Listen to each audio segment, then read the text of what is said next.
مفاوضات وقف العدوان وتبادل الأسرى أكدنا مرارا أننا تعاملنا ولا زلنا نتعامل بكل جدية مع مقترحات وأفكار الوسطاء في قطر وفي مصر، وهناك اتصالات متواصلة ولم تنقطع معهم.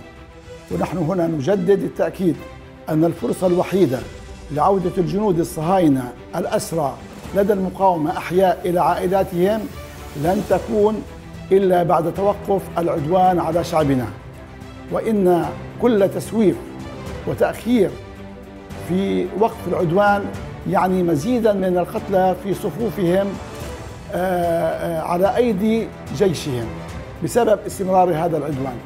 ورسالة القسام بأن الوقت ينفذ هي رسالة واضحة، ويتحمل المجرم نتنياهو وأركان حربه المسؤولية الكاملة عن حياتهم بمواصلة مماطلته وتسويفه.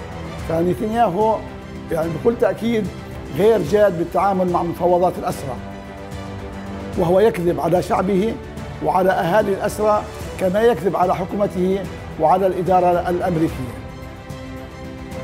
يعني احنا أكدنا باستمرار بأن المطلوب هو وقف العدوان، وكل القضايا المتعلقة بالتبادل هي نتعامل معها بجدية. هناك تفاصيل كثيرة في هذا الموضوع، وأحيانا يكون هناك عروض مختلفة.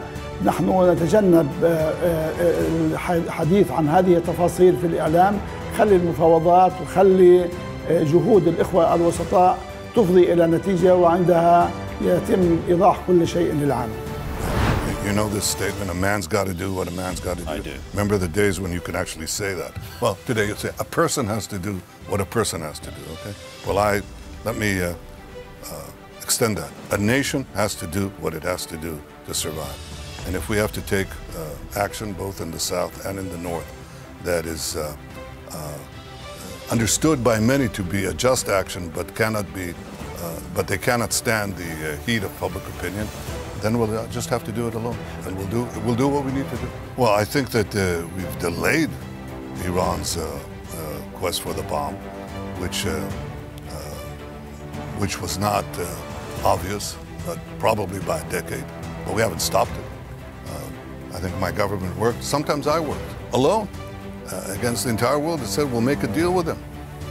You know, the so-called JCPOA, that will stop them. Didn't stop them one bit. It gave them the means to develop centrifuges that can enrich uranium at far higher rates, and gave them billions of dollars to boot in order to develop their terror infrastructure and their military industries, which they're now using to help Russia. All of that was done against my warnings, and I fought alone, sometimes completely alone. But we did manage successive governments under my leadership and was able to halt Iran's march to the bomb, and sometimes with American support. I think that this is a vital interest of all of us, because Iran is different from other countries that possess nuclear weapons, with the exception of North Korea. I'm not sure that it has the careful calculus of cost and benefit that anyone holding nuclear weapons should have. It's not at all clear, because they're a theological thuggery. They're very aggressive, and they have a theology, a radical Islamic theology, which points them in direction not only of the conquest of the Middle East, but of global domination. Now you may think, oh, that can't be true. It is true. It's exactly what animates them. And you know, you wake up, Churchill, I think, used to say that democracies sleep until the jarring gong of danger wakes them up. Well, I think too many countries and too many leaders have been asleep too long. We have to act to assure that Iran will not have nuclear weapons. And I certainly intend to do so. If it's up to me, they won't have it. They're close on fissile material. They still have other problems to develop such weapons. And it's up to us, to all of us. This isn't just about a military solution. It's about a diplomatic solution, right? And they're all interrelated in one way or another. So we have a moral responsibility to protect those innocent merchant mariners from countries from around the globe who sail these ships for the economic benefit of all nations. We have a moral responsibility to protect our own sailors, both in the United Kingdom and the United States and all the other allies that are partnered with us as well too. But it's obvious that it will take more than just a military solution to this problem in order to resolve the issues in the Middle East, with impact obviously on what's going on in the Red Sea. Well, to your first question, I think perhaps we should ask Iran that question, right? They continue to support the Houthis financially and with weapons capabilities as well too, as discovered by the Dow that we were able to interdict in the Red Sea, where we lost 2 Special Forces Navy SEALs. So perhaps we should ask them for how long this will continue. My hope and expectation is that it will not continue indefinitely, and that we'll be able to go back to peacetime operations in the Red Sea and allow all this shipping to proceed peacefully. It certainly appears to be from the outside looking in. They must hear the same SOS distress calls that we get from these merchant mariners. They're often in the same vicinity, and they take no action whatsoever. It's certainly not the behavior that you would expect from any nation that responding to innocent lives being lost at sea. And so, but that's for China to rethink what its policy would be in terms of responding in the future. گروه‌های مقاومت در منطقه در تصمیمات و اقدامات خود از جمهوری اسلامی ایران دستور نمیگیرند و جمهوری اسلامی ایران ضمن اینکه از توسعه درگیری در منطقه استقبال نمی کند، اما در تصمیمات گروه‌های مقاومت برای نحوه حمایت از ملت فلسطین و یا دفاع از خود و مردم کشورشان در برابر هر گونه تجاوز و اشغالگری، تکرار اتهام بی اساس به ایران، فرافکنی و نیز توطئه کسانی است که منافع خود را در کشیدن مجدد پای آمریکا به معرکه تازه در منطقه و تحریک آن در گسترش و تشدید بحران می‌بینند تا از این طریق مشکلات خود را پوشش دهند. ایران با آمادگی و هوشیاری تحولات در منطقه را زیر نظر دارد و مسئولیت عواقب اتهامات تحریک آمیز علیه ایران بر عاملان طرح چنین ادعاهای بی اساسی است. Azzal a céllal érkeztünk ide, hogy újra tudjuk építeni a bizalmi légkört a kétoldalú kapcsolatainkban.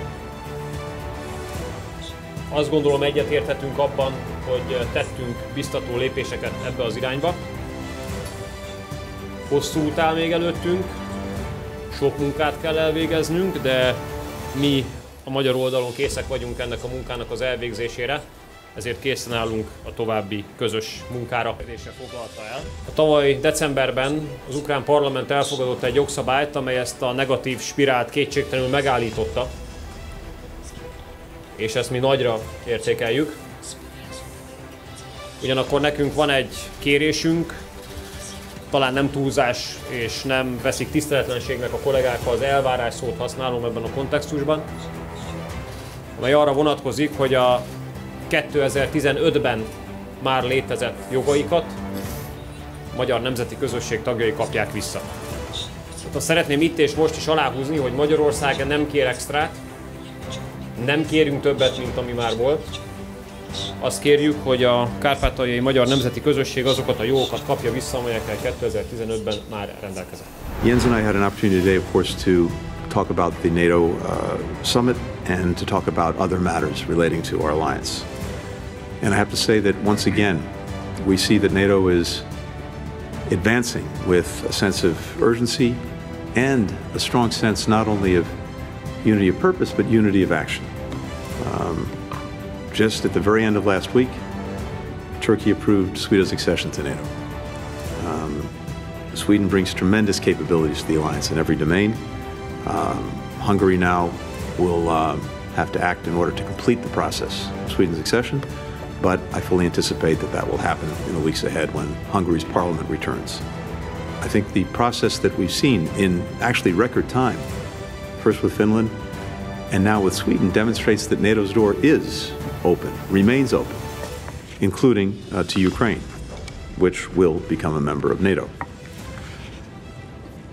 This also underscores one of the many ways in which Putin's aggression against Ukraine has been an abject strategic failure for Russia. How it has, in fact, precipitated the very things that Putin sought to prevent. He wanted to shrink NATO. It is now larger and getting larger still. He wanted to weaken NATO. It is stronger than it's ever been.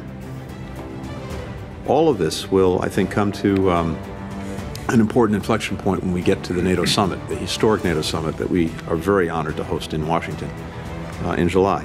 This is going to be, I think, the most ambitious summit since the end of the Cold War, showing NATO's adaptation to new challenges and new threats, whether it's Russia, whether it's very different ways, the PRC, the cyber domain, terrorism, and what you're seeing is an alliance that, as I said, is coming together in new ways and in stronger ways to make sure that it can deal effectively with those challenges. Leur Excellence, le capitaine Ibrahim Traoré, le colonel Assimi Goïta et le général de brigade Abdraman Tiani, respectivement chef d'État du Burkina Faso, de la République du Mali et de la République du Niger, prenant toutes leurs responsabilités devant l'histoire et répondant aux attentes, préoccupations et aspirations de leur population, décident en toute souveraineté du retrait sans délai du Burkina Faso, du Mali et du Niger de la communauté économique des États de l'Afrique de l'Ouest. Après 49 ans d'existence, les vaillants peuples du Burkina, du Mali et du Niger constatent avec beaucoup de regrets, d'amertume et une grande déception que leur organisation s'est éloignée des idéaux de ses pères fondateurs et du panafricanisme. En outre, la CEDEAO, sous l'influence de puissances étrangères, trahissant ses principes fondateurs, est devenue une menace pour ses États membres et ses populations dont elle est censée assurer le bonheur. L'organisation n'a pas porté assistance à nos États dans le cadre de notre lutte existentielle contre le terrorisme et l'insécurité. Pire, lorsque ces États ont décidé de prendre leur destin en main, elle a adopté une posture irrationnelle et inacceptable en imposant des sanctions illégales, illégitimes, inhumaines et irresponsables en violation de ses propres textes. Toutes choses qui ont davantage fragilisé les populations déjà meurtries par des années de violence imposées par des hordes terroristes, instrumentalisées et téléguidées. Face à cette situation qui perdure,